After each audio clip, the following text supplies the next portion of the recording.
കരുത്ത് വർദ്ധിപ്പിച്ച് ഇന്ത്യൻ നാവികസേന. ചൈനയുടെ കളിയൊന്നും ഇനി ഇന്ത്യൻ മണ്ണിൽ നടക്കില്ല. ഇന്ത്യൻ നിർമ്മിത 2 യുദ്ധക്കപ്പലുകൾ നാളെ, അതായത് ഓഗസ്റ്റ് 26-ന് കമ്മീഷൻ ചെയ്യും. ഇന്ത്യക്ക് കവചമായി ഇവ പ്രവർത്തിക്കും. ഇതോടെ കടലിലൂടെയുള്ള ആക്രമണങ്ങളെ നിഷ്പ്രയാസം ചെറുക്കാൻ സാധിക്കുന്ന 2 യുദ്ധക്കപ്പലാണ് ഇന്ത്യക്ക് സ്വന്തമാകാൻ പോകുന്നത്. വിശാഖപട്ടണത്ത് ഇന്ത്യൻ നാവികസേന 2 ഫ്രണ്ട് ലൈൻ സ്റ്റെൽത്ത് ഫ്രിഗേറ്റുകളായ INS ഉദയഗിരി, അതായത് F-35, INS ഹിമഗിരി, അതായത് F-34 എന്നിവയാണ് കമ്മീഷൻ ചെയ്യുന്നത്.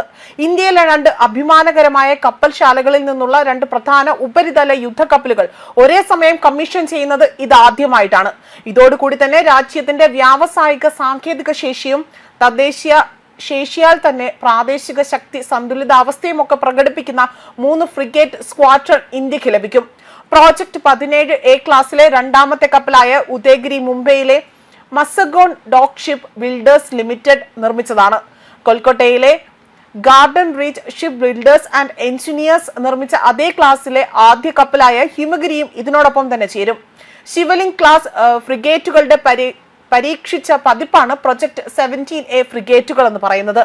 മുൻകാല ഡിസൈനുകളെ അപേക്ഷിച്ച് 2 മിസൈലുകളും ഒരു തലമുറ കുതിച്ചുചാട്ടം പ്രതിനിധീകരിക്കുന്നു എന്നും കേന്ദ്രം വ്യക്തമാക്കിയിട്ടുണ്ട്. ഏകദേശം 6700 ടൺ ഭാരമുള്ള P-17A ഫ്രിഗേറ്റുകൾ അവയുടെ മുൻഗാമിയായ ശിവലിംഗ് ക്ലാസ് ഫ്രിഗേറ്റുകളേക്കാൾ ഏകദേശം 5% വലുതാണ്. എന്നിരുന്നാലും റഡാർ ക്രോസ് സെക്ഷൻ കുറഞ്ഞതോടൊപ്പം തന്നെ കൂടുതൽ മിനുസമാർന്ന രൂപം ഇവയിൽ ഉൾപ്പെടുത്തിയിട്ടുണ്ടെന്നാണ് വ്യക്തമാക്കുന്നത്. ഡീസൽ എഞ്ചിനുകളും ഗ്യാസ് ടർബൈനുകളും ഉപയോഗിച്ചുകൊണ്ട് നിയന്ത്രിക്കാവുന്ന പിച്ച് പ്രൊപ്പല്ലുകൾ പ്രവർത്തിക്കുന്ന കാർബൺ, ഡീസൽ അല്ലെങ്കിൽ ഗ്യാസ് പ്രൊഫഷണൽ പ്ലാന്റുകളാണ് ഇവയ്ക്ക് കരുത്തു പകരുന്നത്. കൂടാതെ തന്നെ ഇന്റഗ്രേറ്റഡ് പ്ലാറ്റ്ഫോം മാനേജ്മെന്റ് സിസ്റ്റം വഴിയാണ് ഇവ കൈകാര്യം ചെയ്യുന്നതും.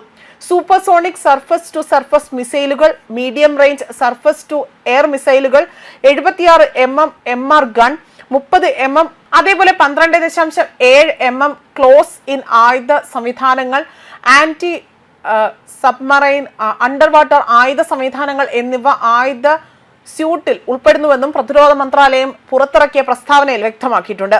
നാവികസേനയുടെ വർക്ക്ഷിപ്പ് ഡിസൈൻ ബ്യൂറോ രൂപകൽപ്പന ചെയ്ത 100ാമത്തെ കപ്പലാണ് ഉദയഗിരി. കപ്പലുകളുടെ യാത്രാ സാമഗ്രികൾ, അഗ്നിസുരക്ഷ, കേടുപാടുകൾ നിയന്ത്രിക്കൽ, നാവിഗേഷൻ സംവിധാനങ്ങൾ എന്നിവ പരീക്ഷിച്ച വിപുലമായ ഒരു പരീക്ഷണങ്ങൾക്ക് ശേഷമാണ് 2 യുദ്ധക്കപ്പലുകളും കമ്മീഷൻ ചെയ്യുന്നത്.